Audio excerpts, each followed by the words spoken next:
Guys, kamusta?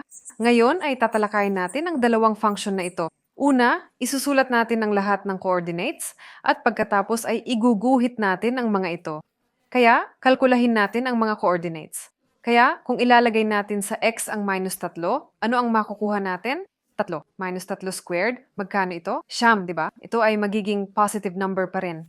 Pero, tingnan mo, isinulat ko rin dito ang huli, 3 rin. Kung square natin ang 3, oo, magiging siyam din. Ito, by the way, ang unang property. I-highlight natin ang mga ito mamaya kapag iginuhit natin, i-highlight natin, at ipapakita ko sa inyo kung anong properties ang meron sa function na ito. -2 squared, magkano ito? 4. -1 squared, magkano ito? 1. -0.5, magkano kaya ito? 0.25. Oo, hundredths. Siyempre, 0 ay 0, di ba? 0.5, di ba? 0.25. Nakita mo, di ba? Dito at dito pareho kasi alam natin walang pinagkaiba sa atin kung anong numero ang square, positive o negative. Sa parisukat, laging positibo ang resulta. Isa sa parisukat ay isa. Isa't kalahati sa parisukat, magkano? 25. Dalawa sa parisukat ay 4. Iguhit na natin ngayon. Kaya nakikita nyo naman, di ba, na wala tayong negatibong numero sa y-axis, kaya maliit lang ang puwang na iniwan ko dito, y-axis, x-axis. Una, may punto tayo. Magsimula tayo sa pinakasimpleng punto, 0, 0. Dadaan ang graph na to sa puntong to, di ba? 0, simula ng coordinate. Sige, pumunta tayo sa mga gilid. Nasaan ang x equals 0.5? Sige, halimbawa, ito ang isa. At dito naman ang -1, di ba? Ito -1 at ito isa. Mga dito siguro, di ba, sa gitna nila, 0.25. Dito sa simula. Ganyan, nilagyan na natin ng mga punto. Sige, tara. Kaya, nilagyan na natin ng punto. Ngayon, -1, isa. At isa, isa. Tingnan nyo, ganito sa atin. Anong klaseng function ito? Simetriko, di ba may simetriya? Tapos, halimbawa, isa't kalahati, 25. Isa't kalahati dito, 25. Kaunti lang dito, o mga dalawa tayo. Ganyan.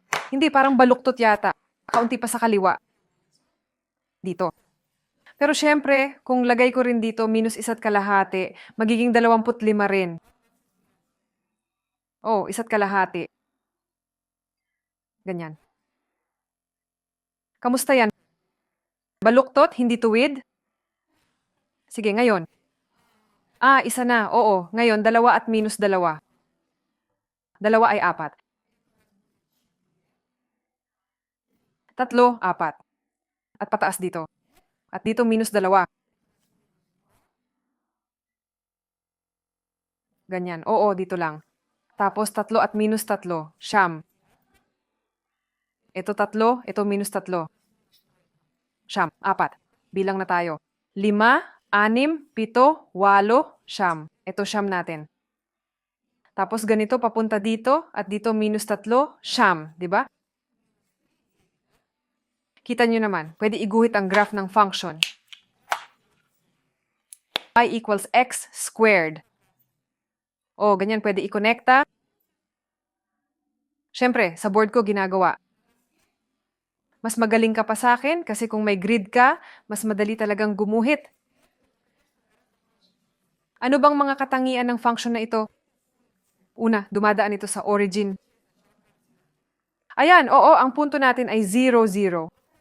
Pangalawa, kung x ay hindi 0, ibig sabihin sa 0 ay 0. Pero kung hindi 0, pwedeng positive or negative, ang y natin ay laging positive. Laging.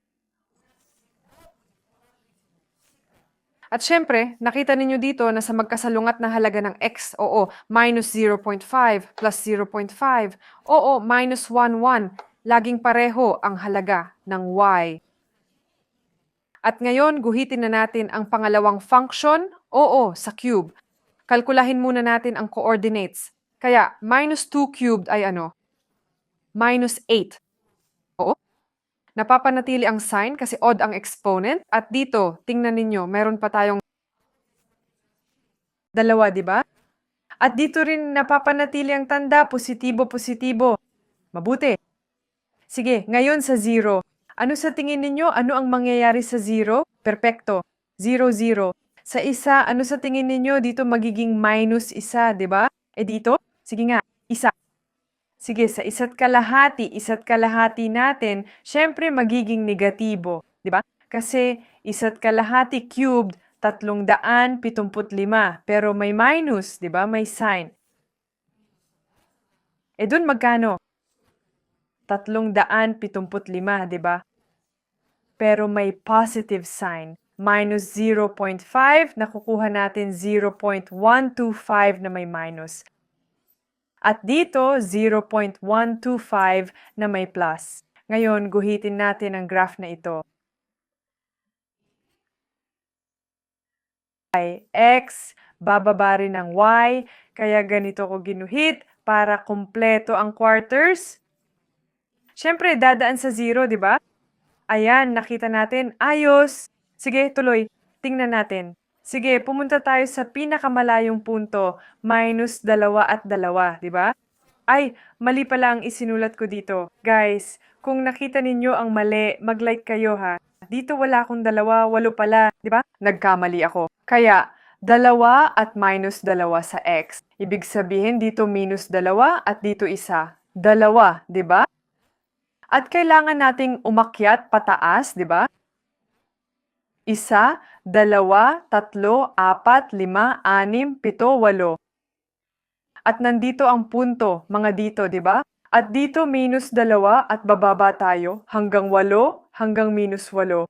1, 2, 3, 4, 5, 6, 7, 8. Minus 8. At ganito, mga dito siya, di ba? Kaya, dadaan ba sa tuwid o hindi? Tingnan natin. Kumuha tayo ng mga punto, isa-isa. Madali lang naman, di ba? Isa-isa. Tapos dito, minus 1, minus 1. Ganyan. Sige, interesting. At dito, 0, 5, di ba? Minus 0, 5, ano ba to? Sa x, oo. Dito tayo pupunta. Ganyan. At dito, 0, 25, ano kaya? Sa simula pa lang, dito sa unahan. Ibig sabihin, ang punto mismo, nandito mismo.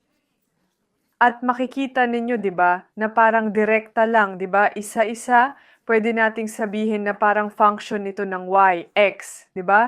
Ganyan ang takbo nito. Sa totoo lang, ang function na ito ay dumadaan sa mga puntong parang dikit lang dito, di ba?